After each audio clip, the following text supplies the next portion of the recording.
भैया राधे राधे। राधे राधे। ये है हमारा ये रास्ता है जो गुटियाओं से आता है। तो तब तक जो है हम कुछ दर्शनार्थी आ भी गए हैं। आप खोए की जलेबी या फिर यहाँ पर गुड़ की जलेबी बनती है ठंड के सीज़न में। इस खूबसूरत सी सुबह में और आज के व्लॉग में आप सबका मैं बहुत बहुत स्वागत करता हूँ। आप सभी को आज से जो शुरू हुआ है नवरात्रि पर्व, शारदीय नवरात्र विक्रम संवत 2078 और अंग्रेजी में अगर बोलें तो 2023। तो इस शारदीय नवरात्र की आपको बहुत शुभकामनाएं।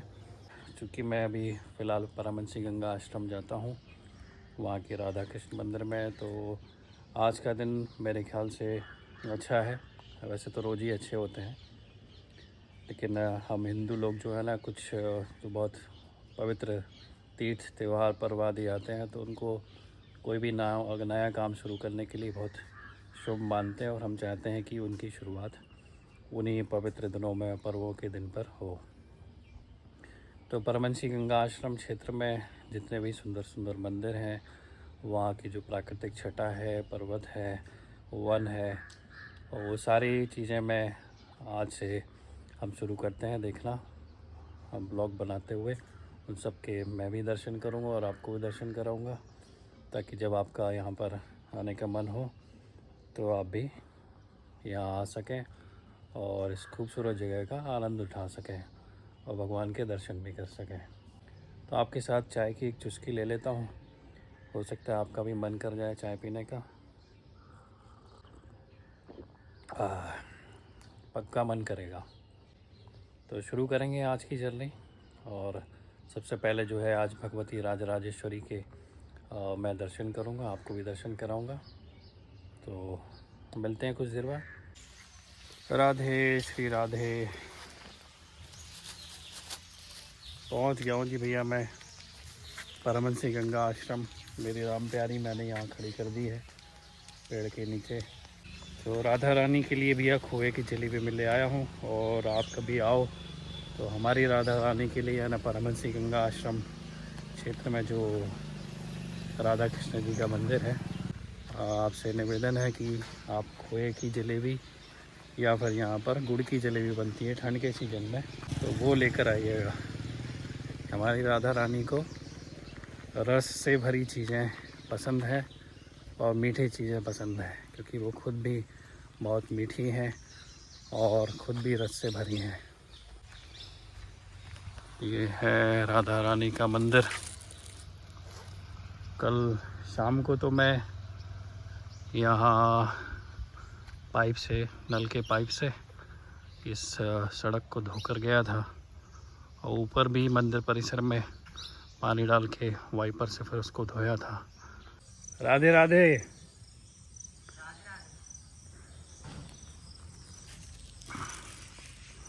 ये है हमारा राधा रानी का भव्य घर। पट तो खुल गए हैं मंदिर के, लेकिन अभी गेट लगा हुआ है। आपको दर्शन कैसे कराऊं?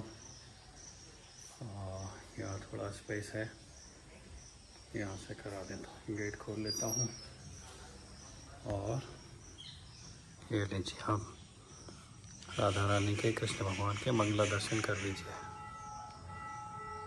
थोड़ा जूम करके दिखाता हूँ। जय हो श्री राधे। तो अभी तो चैनल बंद है, इसलिए झाड़ू निकाली नहीं जा सकती। हमारे जो पुजारी जी हैं क्रांति लाल दुबे जी, वो अभी स्नान कर रहे हैं। तो तब तक जो है हम राजेश्वरी माता के दर्शन करके आ जाते हैं।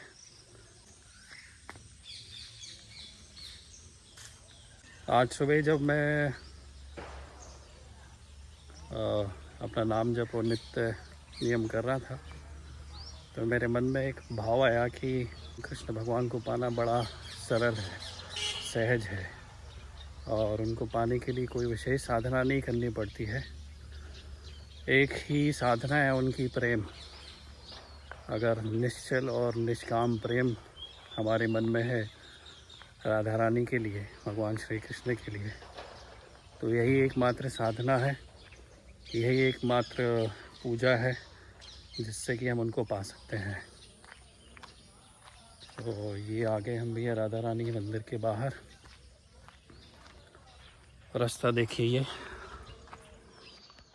तो एक है, मैंने पहले भी शायद बताया था, ये समाधि मंदिर है, अभी बन रहा है, इसके भी मैं आपको दर्शन करा दूंगा।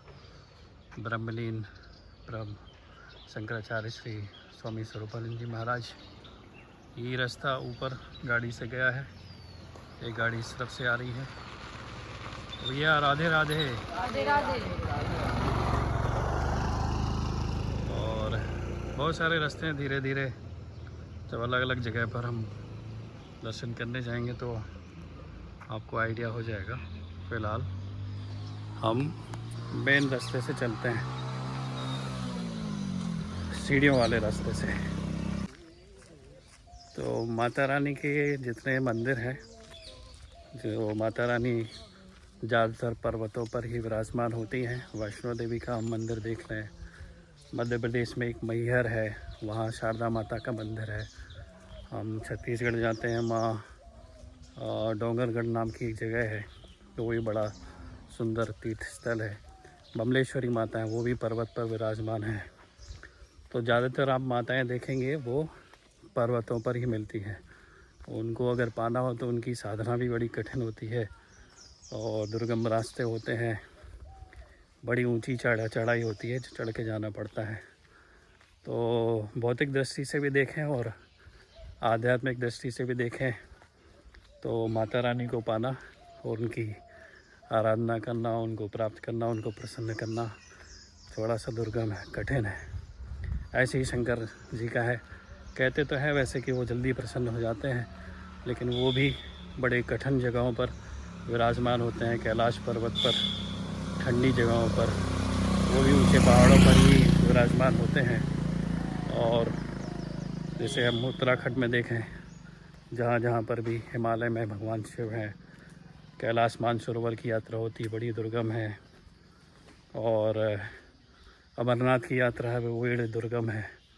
तो शिव जी और शिव जी की जो अर्धांगिनी है जगदम्बे मैया, उनको पाना जो है बड़ा, उनके लिए बड़ी कठिन साधना करनी पड़ती है। तो चाहे भौतिक दृष्टि से उनके धाम को जाना हो दर्शन के लिए तीर्थ यात्रा करते हुए, या फिर आध्यात्मिक और धार्मिक दृष्टि से उनको प्राप्त करने के लिए कोई साधना करनी हो, तो बड़ी कठिन है। ये है सीढ़ियाँ, आप दर्शन कर लीजिए। जय हो। कुछ दर्शनार्थी आ भी गए हैं, तो हम भी चढ़ते हैं। और आपको चूँकि दर्शन कराना है, ये रास्ता है जो गोटियाओं से आता है। ये इधर कुंड है, गंगा कुंड, और उधर वो गंगा जी का मंदिर है। चलेंगे गंगा जी के मंदिर भी, आपको कैसे दिन दर्शन कराएंगे। जूम करके थोड़ा सा आपको दिखा देता हूँ। ये रास्ता, ये ऊपर वहाँ राधा रानी राधा कृष्ण मंदिर के लिए गया हुआ है।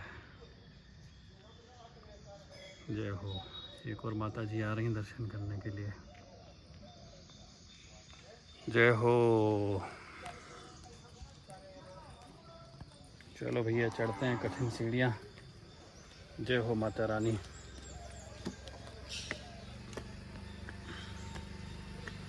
तो हमारे राधा कृष्ण जी बड़े सहज हैं, सरल हैं, और बहुत सहज और सरलता से उनको प्रसन्न किया जा सकता है, पाया जा सकता है।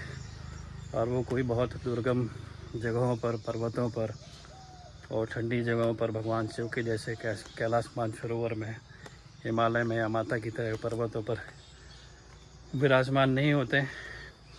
वृंदावन है, मथुरा है, श्री रामचंद्र जी के रूप में अयोध्या में है। ये सारे धाम आप गौर करेंगे तो ये समतल जगह पर, यानी जहाँ पर कठिन चढ़ाई नहीं होती है, वहाँ पर उनके धाम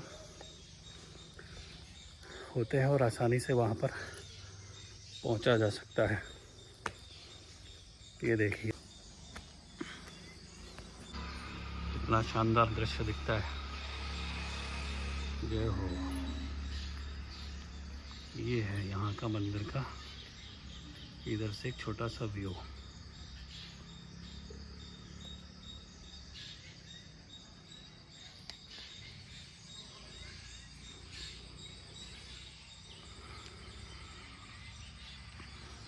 मनमोहक है एकदम। जब आप आएंगे यहाँ पर तो ये जगह आपका चित्त चुरा लेगी, आपका मन मोह लेगी, इस बात की तो गारंटी है। ये वाली सीढ़ी आप नहीं चढ़ते हैं, अभी दूसरी जगह से चलते हैं।